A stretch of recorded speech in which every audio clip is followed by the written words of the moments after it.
the thing about a capsule wardrobe that I really want you guys to get here is that these are investment pieces. Most of these pieces I have had in my closet for years. They're just really well made, they're classic, and they're in neutral colors so that they last for years and I can wear them. They're super versatile, and that's what I recommend when you're building a capsule wardrobe, whether it's for the winter or an all year round capsule wardrobe. These are the pieces where you want to spend a little bit more on so that you can have them for years and you can get the ones that you absolutely love. I'm going to share with you guys why you feel like you have nothing to wear, even when you have a closet full of clothes. You're purchasing items that you like how they might look on someone else without thinking that they're right for you. Seventh item, or items you'll always regret buying, is when you're buying things that aren't for your current lifestyle. Like if you have young kids, you're probably not going to get a lot of use out of silk dresses and high heels. You actually want to pay attention to what works for your everyday life. Now, my next wardrobe essential, I think, is an essential all year round. The jean. The key to your essential jean, it's a jean that's kind of a medium blue wash, it could be a darker wash, but it's a jean that you love the fit, you love the cut, and you can wear it from day to night.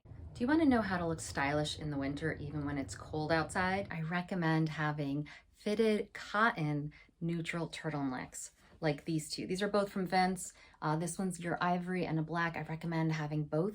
Not only are they an essential layering piece for the winter because it gives you that warmth for the neck and gives you that extra layer, but I also feel like wearing them under a dress in the winter is such a chic and easy way to get to wear some of your dresses that maybe are silk or short sleeve or have a low neck that you want to just get that extra layer of warmth. When you want to wear a dress, even if it's a silk dress, it's a shorter dress, I like to wear a sweater over it.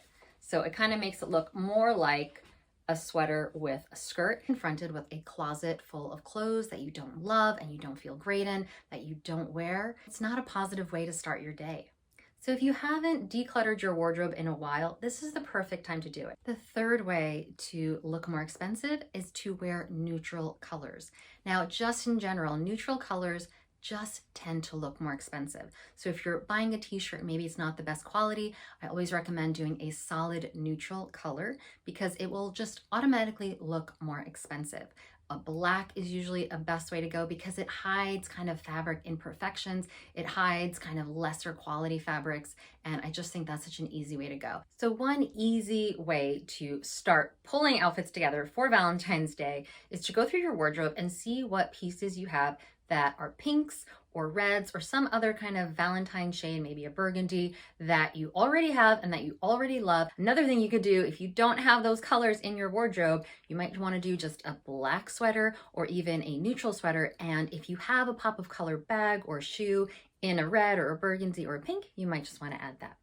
Tip number 6 for how to make your style better in 2022 is to stop spending your money on fast fashion. Fast fashion is basically low quality pieces, low cost, kind of focuses more on trends, and there's just mass quantity produced. You wear the items, you only get a few uses out of them because they fall apart, and then you throw them away and get rid of them. So it's basically, in my opinion, it's like throwing your money away. So again, you want to switch your mindset to more of quality over quantity. It's not going to be helpful if you have drawers and drawers full of clothes, if your closet is stuffed with so many clothes hanging. It's actually not going to be easier for you to get dressed. Those closets that I walked into where people have so many items, they're not wearing 70% of those items. And the other 30%, maybe they actually really feel great in 5% of those. You have requested a capsule wardrobe for work. You want to dress for the job that you want, not the job that you have.